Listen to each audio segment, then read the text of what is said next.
Chasing the bag almost cost me my soul. There's a lot of people out here, they say, I love my car, or I love my chain. What's up, young scholars? It's your boy, the extra laws professor from Dad Cypher, hitting you with that stuff that's gonna be large. Yo, it's been a long time since I've been up here, and I want to tell you why chasing the bag almost cost me my soul.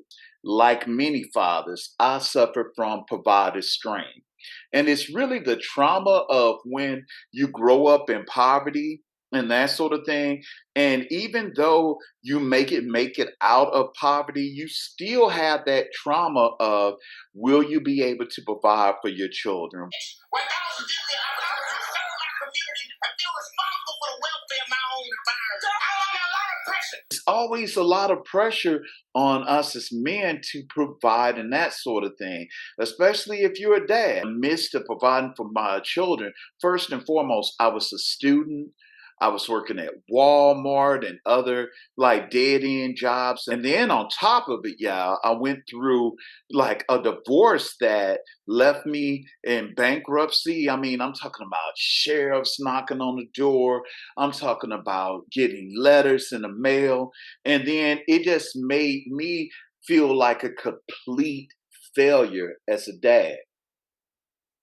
And I got to pause for a minute because, that stuff is still hit. It still hurt.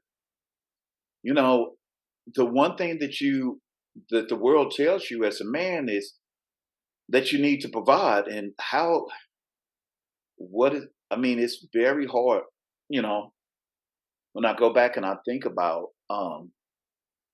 those financial struggles. So if you're a dad that is struggling, you may have just come out of prison, you may be in school or whatever, and you're struggling financially, it makes you in many cases feel less than a man. But also, I want to talk about how chasing the bag almost made me lose my soul. So, first and foremost, I am an academic, I'm an educator.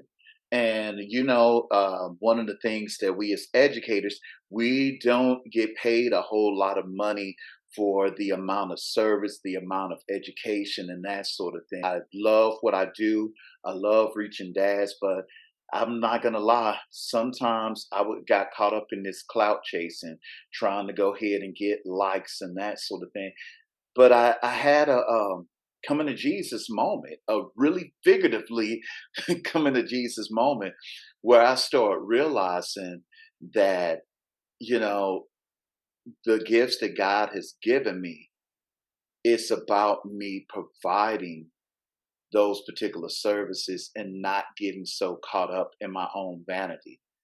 When I started Dad Cypher, it's to help dads like myself that was struggling, dads like myself that was fatherless, and trying to figure things out, dads like myself that just was trying to make it come out the mud, man, just trying to make it. And so I began to try to put all of that into money chasing. And then it just got to the point where I realized I got to be true to myself. I got to be true to the people that I want to serve, and that's you all. So whether riches come or not, I just have to put my faith in God that He'll provide like He's always provided for me and my family. And I had to talk to my therapist about it and everything. And it was really about, just making sure that you are stepping into your purpose. It's important to make money to provide, but the biggest problem is when you become obsessed with it, when you become so obsessed that you begin to start losing some of your core principles and that sort of thing. When you start chasing money so much that you lose the time with your family. It's all about balance. I want y'all to learn from my mistakes. My thing is this: I chased the bag so much that I almost lost the love to the people that I want to serve, which is, my folks, my fathers out there, my scholars out there. I want to go ahead and make sure that I'm giving you the best of me and the true, honest version of me. So you'll see more of me around and that sort of thing. I promise I won't be gone so long, but I had to do some deep soul searching. I tell you that.